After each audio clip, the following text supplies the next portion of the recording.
Christopher Marlowe is the most intellectual of the playwrights during the Elizabethan age in English literature. The period known for unprecedented literary activity in England finds his genius chiefly in drama, whose most eloquent spokesman was the great William Shakespeare. Marlowe is undoubtedly the greatest of Shakespeare's predecessors in drama. To him goes the credit of heralding the powerful English tragic drama that remains even today as one of the chief achievements of English literature. Marlowe died very young, before he was 30, in suspicious circumstances, but left about half a dozen tragedies all about in a period of 5 years. They are Tamburlaine 1587, Dr. Faustus 1586, the Jew of Malta 1589, Edward II 1591, the Massacre of Paris 1592.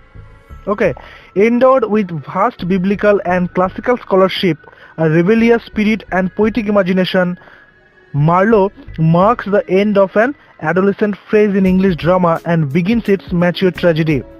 In effecting this transition, Marlowe had to attempt to reconcile the traditions of medieval Christianity with the rise of the Reformation on the one hand, and reconcile these two with the continental Renaissance, humanism and revival of the fascinating classical learning and literature on the other.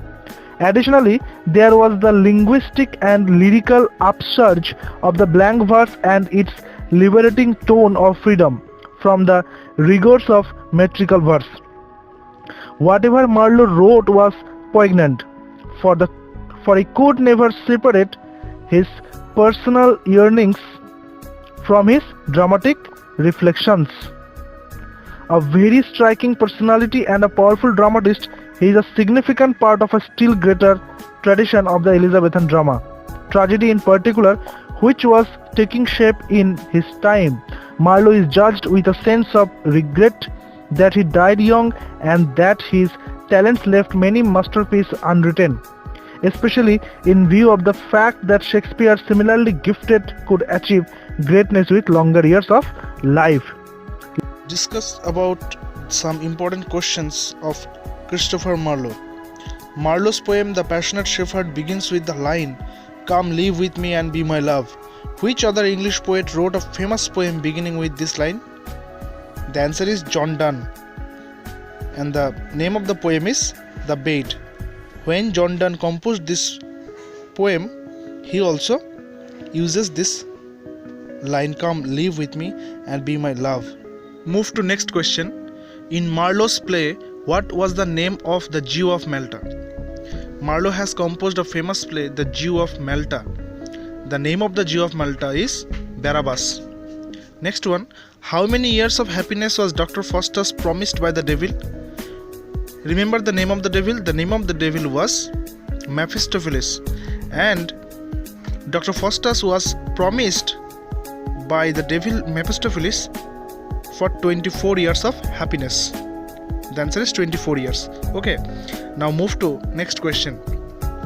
Write the name of Marlowe's mythological poem. Very important question. The name of Marlowe's mythological poem is Hero and Lender. Next one.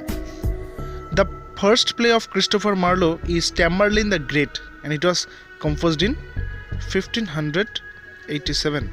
Our next question is, the immediate source of Marlowe's Dr. Faustus is? The answer is a German narrative. Okay, next one. Dr. Faustus is often known as Pilgrim's Progress in Reverse. Remember the phrase Pilgrim's Progress in Reverse. Okay friends, now move to next question. Marlowe's mighty line phrase coined by Ben Jonson. Why? Because of Marlowe's blank verse. So the answer is Ben Jonson for Marlowe's blank verse. Next question. Within the inverted comma, a sound magician is a mighty god.